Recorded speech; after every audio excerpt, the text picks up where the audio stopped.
YouTube. We're here for another one of Snacky's late night snack techs. Today we've got the bread and butter of what all Commander players eventually do want to build for themselves with the Sika gut of the tree, or otherwise known as the more popular side, the Prismatic Bridge. We're going to break down each type of card down into categories for what they bring to the table. To start off, the Sika is the commander of the deck, and it's typically the side that isn't played as often. So we're going to primarily be taking a look at the back side, which is the Prismatic Bridge.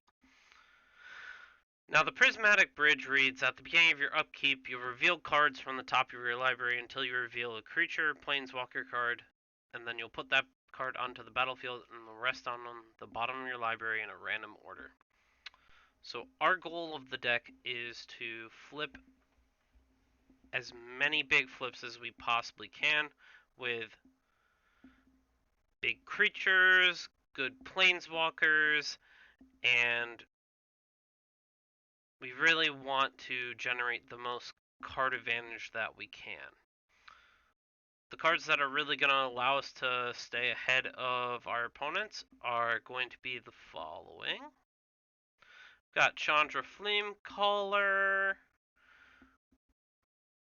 Dack Fayden, we've got Dihada Binder of Will, Jace the Mind Sculptor, Cameo Collector of Tales, Teferi Hero of Dominaria, Teferi Temporal Archmage, Teferi Time Raveler, and we've got Karth the Lion and Esper Sentinel to really generate as much card draw as we possibly can. Same thing goes for artifacts and enchantment cards. For example, the One Ring, Rhystic Study, and Mystic Remora. Now these cards are going to give us extra draws or allow us to draw deeper into our deck just to give us more options to really control the board. The next category we're really going to be going over is the control aspect. We want to make sure that these cards are keeping cards out of play that we don't ever want to see in play. So the cards that really help us out in that category would be the following. We have Elspeth Sun's Champion with her -3. We have Oko Thief of Crowns turning things into Elks. We have Ugin the Spirit Dragon that exiles permanents. Teferi Hero of Dominaria is also somewhat useful in this aspect of putting cards a little bit further from the top. We then have a Blasphemous Axe, same goes for Farewell. And we do also have Chaos Warp, Cyclonic Rift, and even counterspells will help us with an Offer You Can't Refuse, Assassin's Trophy for card destruction, and Dovin's Veto and Generous Gift with Swords to Plowshares as well, which will help us get rid of any permanents we do not want to ever see in play.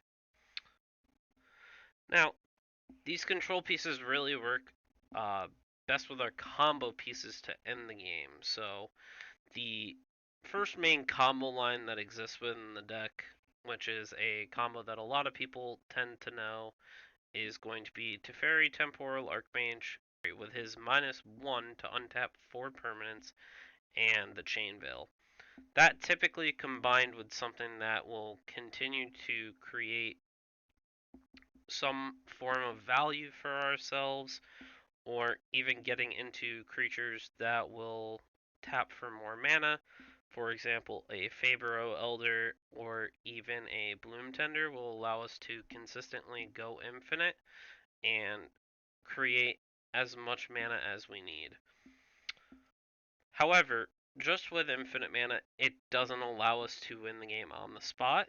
So, one of the best combinations with the Teferi and the Chain Veil is our Dihada Binder of Wills. So Dihada, her -3, you will reveal the top 4 cards of your library, and you can put any number of legendary cards among them into your hand and put the rest into your graveyard, and then you'll create a treasure for each card put into your graveyard this way. It's really going to help you build up your treasure count, get the cards in hand that you really want to see, so that you can continue your lines. Once you get up to that infinite mana and you build up your yard as much as you possibly can, the goal is to cast the Primeval's Glorious Rebirth to return all legendary permanent cards from your graveyard to your battlefield, and that can absolutely just be as many planeswalkers as you decided to bin. So the other option is, if we don't have our Dihada Binder of Wills, the other option is to really use our graveyard to our advantage at that point in time and try to use Tamiyo Collector of Tales. And Tamiyo Collector of Tales, you just want to consistently name what you're looking for off the top couple of cards, and then the rest go to the grave. And eventually, if you hit the card that you're looking for, you'll be able to return it to your hand. So if you combine that with infinite mana from Teferi Temporal Archmage and the Chain Veil, you'll be able to throw all the cards from your deck into the grave, but you'll be able to recur them all back to your hand. Now, the other option is you can certainly go through your whole deck, and after you've cast everything that you want back, you can just plus up Jace the Mind Sculptor all the way, and then you could also just make your opponents discard all their cards with Liliana Vess, and you ultimate the Jace the Mind Sculptor, and their deck is completely exiled. So then you just pass the turn, they deck out, and the game is over.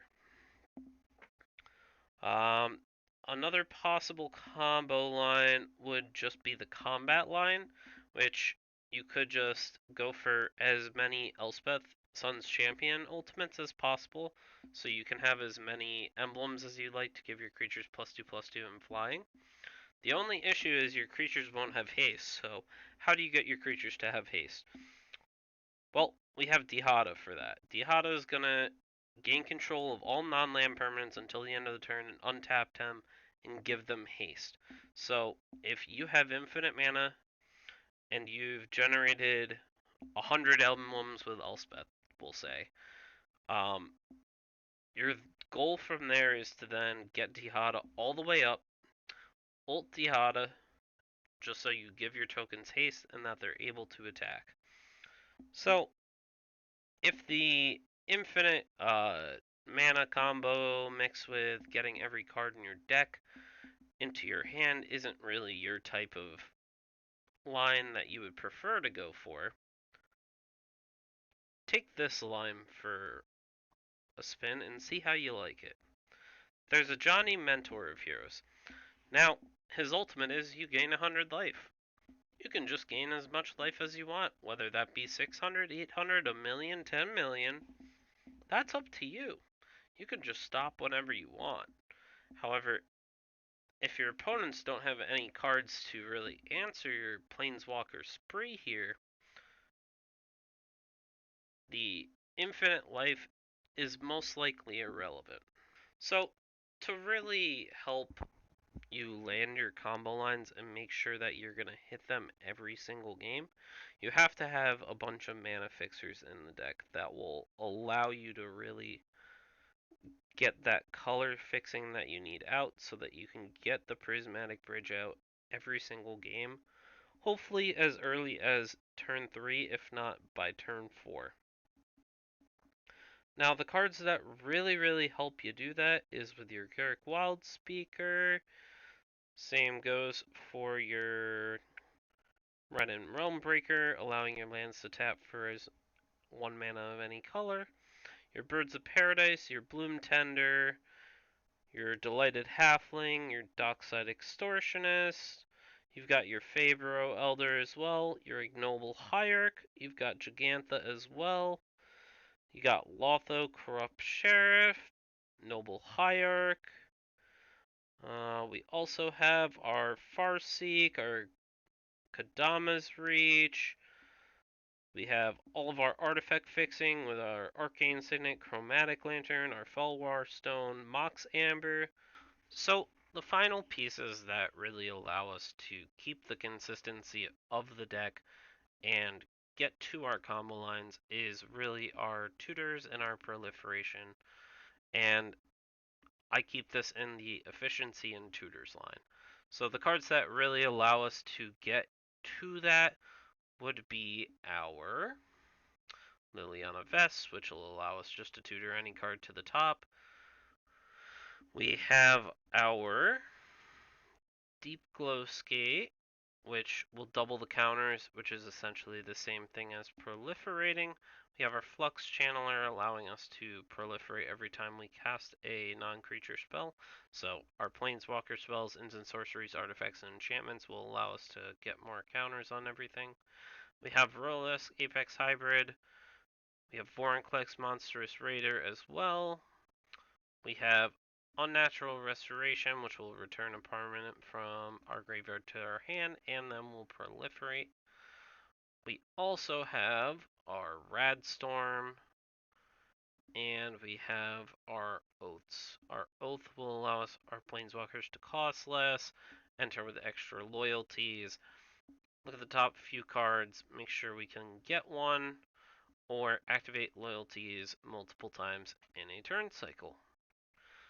The only cards that I didn't mention here are the ones that will either control the way that your opponents have to attack, or the ones that will really protect yourself here. So, the cards that I did not mention is Orcish Bowmasters, which acts as a wall and you just cast it into opponent wheels. And I also didn't talk about Teferi's Protection here, which is just a way of saving your Planeswalkers if you think that they're about to leave the board. Now, you might be looking at the cost of this deck, seeing $4,949.92 and getting a little intimidated. I wouldn't get too worried about that.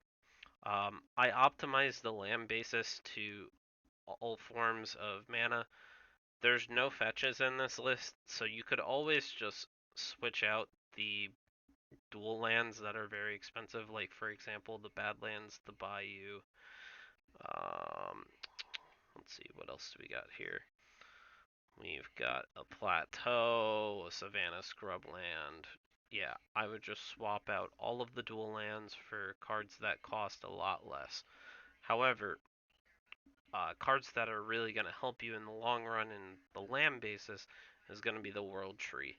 Now, the World Tree, you never use it for its last activation because you don't run any God cards, but it's going to allow you to have your lands tap for 1 mana of any color at all points in time. Plaza of Heroes, it's going to allow you to tap for 1 mana of any color among legendary permanents you control, or it also gives target legendary creature hexproof and indestructible until the end of the turn, which isn't really relevant on a lot of creatures except either Karth, which you typically do not want to save, or it's very good on your mana rocks like Gigantha, Lotho, your Rolisk, but you never want to protect him, and your Vorinclex. But take a look at this deck. I will post the list in the description below. If you made it this far in the video, please drop a like, comment, and even subscribe. Thanks for watching the video, and I'll see you guys in the next one. Bye.